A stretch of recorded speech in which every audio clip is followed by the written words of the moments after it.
Hi, my name is Taryn Wills, and I will be covering the musical A Strange Loop. A Strange Loop was only written by one person, and his name is Michael R. Jackson. He is a American playwright, composer, and lyricist. He was born and raised in Detroit, Michigan in 1981, and he is perhaps best known for his award-winning musical A Strange Loop, which I will be covering throughout this presentation. A Strange Loop premiered in 2019 and won the Pulitzer Prize for Drama in 2020. Some of Jackson's other work includes White Girl in Danger, The Black Exhibition, and Verities. From these, he has been recognized with numerous honors, such as a Jonathan Larson Grant, a Lincoln Center Emerging Artist Award, and a Dramatists Guild Foundation Fellowship. Background about this musical: it is centered around a young gay black man named Usher. Usher is a playwright and an usher for a Broadway musical, and Usher's goal is to write a musical about his experiences while being raised in a religious family and his fight to make it as a successful writer in Broadway. His current writing is about a Broadway usher, also named Usher, who's writing about a Broadway usher, and so on. This is where we get the title A Strange Loop. A little bit about the characters. We already know Usher is the main character of this musical. He's a young gay black man who works as an usher for a Broadway show and dreams of becoming a successful writer. Usher's thoughts are a significant part of this musical and are portrayed as characters. They reveal his inner turmoil and often use sharp wit and humor to highlight the foolishness of his life. Aisha, who is Usher's best friend, is a strong and independent black woman who serves as a grounding force. She fiercely speaks her mind and helps Usher navigate the ups and downs of his life. And then we have Usher's mom, who is highly religious and raised her children in a strict household. She is often judgmental of Usher's choices and particularly his sexuality. Genre for A Strange Loop is classified as a metamusical. A metamusical is a musical that breaks this fourth wall by featuring characters who are aware that they are in a musical. This is shown in the musical with a chorus that presents itself throughout the musical that comments on the action and characters within the show.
A bit of historical context around this musical.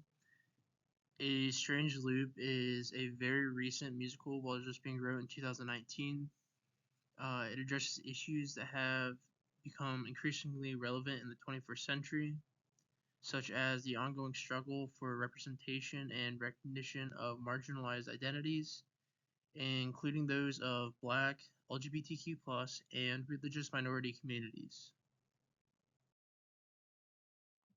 This musical, I believe, was created to provide a platform for underrepresented voices in the theater industry and challenge traditional storytelling techniques in musicals.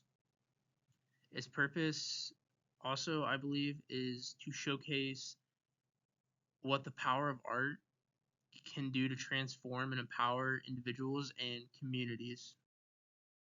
Strange Loop was highly regarded as a great musical upon its release, um, with the Chicago Tribune's Chris Jones calling it a startlingly original new musical and one of the most powerful works I have ever encountered in a lifetime of theater going. And The Hollywood Reporter's David Rooney calling it an audacious and confrontational, and praised its hilarious and harrowing exploration of identity and self-worth. Strange Loop explores several themes, such as the importance of identity, self-worth, and internalized oppression. Usher, the main character, grapples with these themes throughout the musical as he confronts his own identity as a gay black man and the internalized oppression that has resulted from societal expectations and pressures. Through his experiences, the musical emphasizes the importance of self-discovery and accepting oneself for who they are, as well as the detrimental effects of internalized oppression on one's mental health and self-worth. Several instances of symbolism and metaphors were used in the musical. One such example of symbolism is Tyler. Tyler is a character who appears throughout the show as Usher's alter ego. These were Usher's inner thoughts that I had talked about in the characters slide. And Tyler symbolizes the parts of ourselves that we try to suppress or ignore. The surreal or dreamlike imagery is another example of symbolism. One example is the recurring image of Usher drowning in a pool of water, which represents his feelings of being overwhelmed and suffocated by societal expectations. The title in itself, A Strange Loop, is a metaphor for Usher's journey that represents the idea that we often find ourselves trapped in repetitive patterns of thoughts or behaviors that we can't stop. And lastly, the recurring musical motifs that repeat throughout the musical serve as a metaphor for the way in which our past experiences and memories continue to shape our present, future selves. These musical motifs also help contribute to the looping structure of the musical. Since this musical was produced in current times, specifically in 2019, I believe there would be very few challenges that might be faced in the process of producing this play today. I believe this because it was produced recently in our current way of life and received outstanding awards and had very little backlash. So I believe this would be really easy to produce again.